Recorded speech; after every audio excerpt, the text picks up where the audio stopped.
Hello and welcome to what episode is it at this point? 184 of the Book Binge, where this week, this is actually my second time recording this video to some degree. We're covering The Sunset Limited by Cormac McCarthy. Technically not one of his 12 novels, although it is called, here's like a subtitle thing, a novel in dramatic form. The Sunset Limited is basically a play, but the reason that I say this is basically my second time recording this video is because several months ago, back when I first went through this, I recorded a review for it, but it has been long enough since then, and I have finished Cormac McCarthy's bibliography by the time I'm recording this now, that the original version of that review just felt too outdated to justify editing it and then uploading it this time around, so instead, I'm re-recording it, and also because I reread it, some of my opinions have been slightly shifted. Some of my explanations for why I feel the way I do has slightly shifted as well. So with those things in mind, let's talk about The Sunset Limited, a play that I actually thoroughly enjoyed. First off, if you happen to be a subscriber to Audible and you have the Audible Plus catalog, this play is on there for free. It's just part of the catalog, and it's only about an hour and 40 minutes. So even if you don't read the physical version of this play, this book, however you want to define the story, you do have the ability to listen to it pretty quickly. It's less than an hour and a half if you go basically anything above 1.0 times speed, which I listened to this at about 1.2 because that still felt about natural based off of voice actors doing the performance. And tipping my hand a little bit, I really enjoyed this play. So let's talk about the good of The Sunset Limited. One of the striking examples of this, because it is a play and almost entirely dialogue, is the dialogue. This is something that Cormac McCarthy can definitely be a little bit hit or miss with, especially in my opinion, in my experience with his work. This is definitely one of the examples of a hit. It is dialogue between just two characters with the occasional, like stage directions or adjacent, however you want to describe that, thrown in there. But like 98% of this book, 99% of it, is just dialogue between characters white and black. And that's all that they're described as. They don't have names. It just describes them because one of them is a white character, one of them is a black character. So it's just these two very different characters, culturally speaking, having a conversation, if you could call it a conversation. Sometimes it goes into the realm of argument, sometimes it's philosophizing just straight up. There's a lot of interesting stuff going on here, and that's another point of one of the things that I enjoy about this play is the topics that it explores, the things that McCarthy explores throughout the narrative of it. Follows things like philosophy and thereby religion, because religion and philosophy are very intertwined and tied together in a lot of situations. There's some mental health stuff that goes on here that is good to think about. This kind of material that is just really thought-provoking, and the way that McCarthy explored it I thought was actually quite good and surprisingly nuanced for a story as short as this. Is, just an hour and a half long talk between two characters. I really enjoyed all of that sides of things. And speaking of the characters, as I've mentioned them several times up to this point, very compelling characters exist within The Sunset Limited, narrated by, as I mentioned in the introduction of this video, actual actors, actual voice actors doing the performance for each character. So I believe it's Austin Pendleton does White, and then man, I forget the name of who does Black, but they both do a very good job. Very distinct characters, tonally, culturally. The way they express themselves is really great.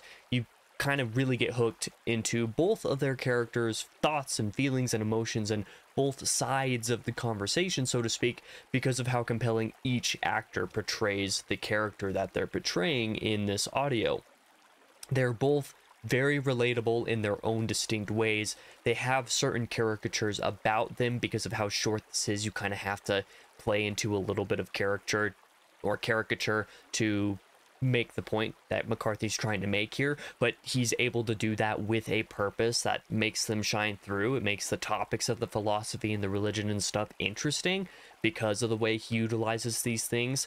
Yet both of them are still distinct individuals within their prescribed identities, is basically what I'm saying.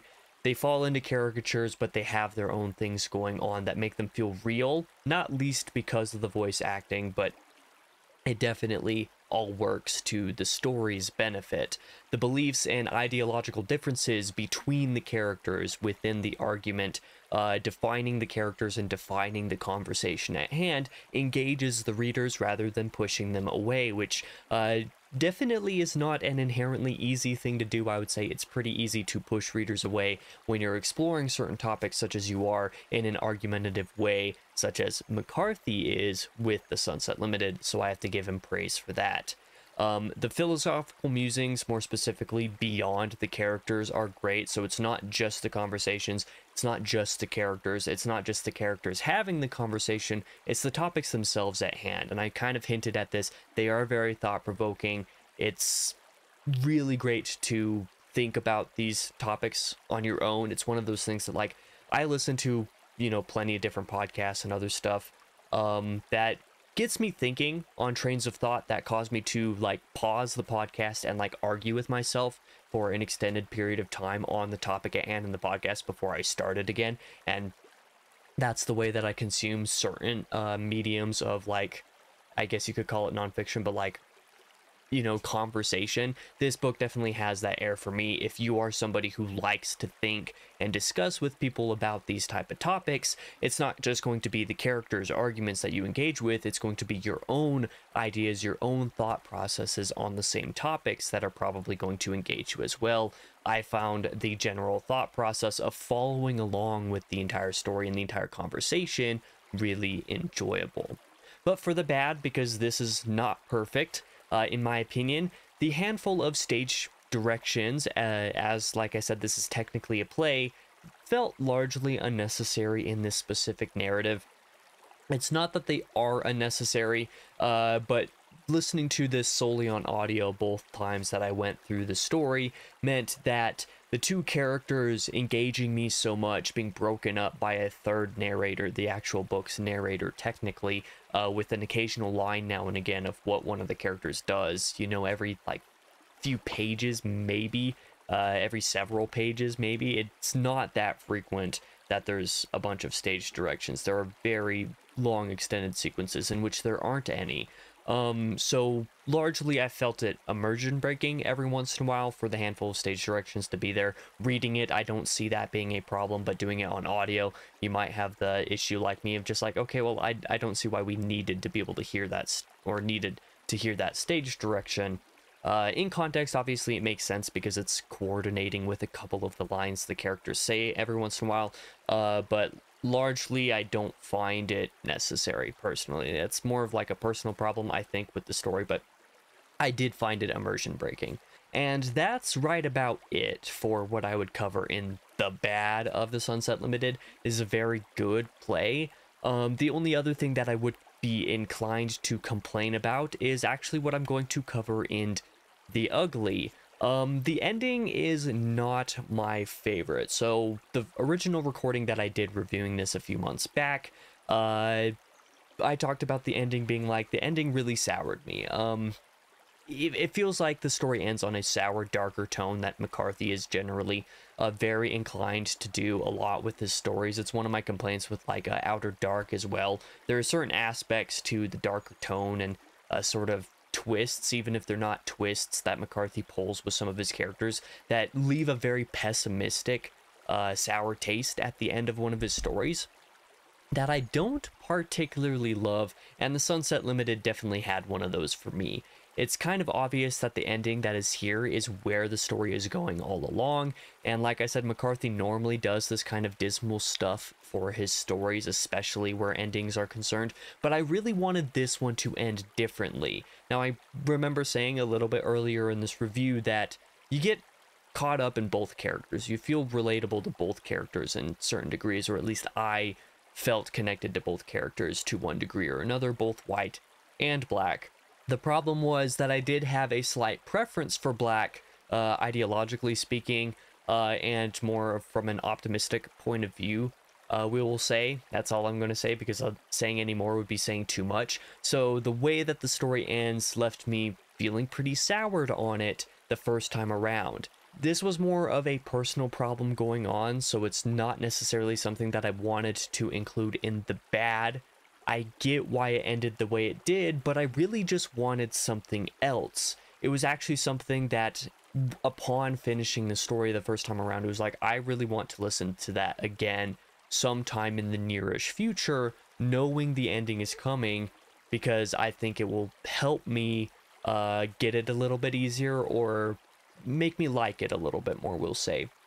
The first time that I experienced this, I gave it 4 stars, and I was certain that upon rereading it, I would give it 5 stars instead, because I would have been expecting the ending knowing where it was going. But upon the reread, or rather upon the re-listen, the ending still rubbed me quite the wrong way, like the exact wrong way. In fact, I think I might have liked the ending a little bit less upon the reread, despite knowing it was coming, because like I said, I wanted the end to be something a little bit different, and since it wasn't, that just rubbed me the wrong way. I have 90% adoration for this story, and then like 5% of it getting irritated, and then the last 5% I just really aggravated because it's not the direction that I personally wanted it to go. As I said, it is more of a personal problem than anything. But for the recommendation, I can say I absolutely do recommend The Sunset Limited. It is very tiny. It's like 140 pages of like play stuff with, you know, lines broken up, huge line spacing in between all this stuff. It's not a difficult read, I'm sure, even if you were to read it physically. If you wanted to do it audio, like I mentioned before, it's like barely over an hour and a half on audio, and if you listen to it anything over the regular speed, it's less than an hour and a half, basically. Even I was able to get through it in like an hour and 25 minutes at the speed that I listened to it, maybe even quicker than that. So it's really quick and really easy, and because of the audio being done with actual voice acting, it's an incredible performance and is really engaging. I think even non-audio bookers could really enjoy this in an audio format, because it's basically as close to seeing it as a play as you can come without having it actually performed. But even if you do read it physically, it doesn't really suffer from McCarthy's typical problems. You know, the lack of punctuation and whatnot isn't necessarily that big of a problem, except for when you have more monologuing type of blocks, kind of like this one from Black on this page. But even that's not going to bother you a whole lot, because 90% of the story is like one sentence, one-liners, essentially back and forth between the characters. So, you know, I think The Sunset Limited is great, and even though it is not one of McCarthy's 12 main novels, I do think this is super worth checking out. The Sunset Limited was a great time for me. Also very interesting and thought-provoking, so that is my take on it. But that is the end of this review. Thank you for watching if you did. I will be back next week. I'm very excited for you guys to be able to see an author talks video by Benjamin Liar, or joined with Benjamin Liar, author of The Failures, one of my favorite books of the year so far, maybe even my book of the year so far.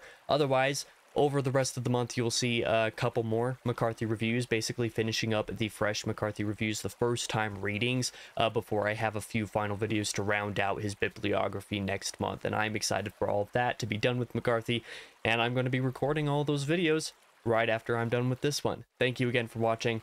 I'll be back this Thursday with that book haul.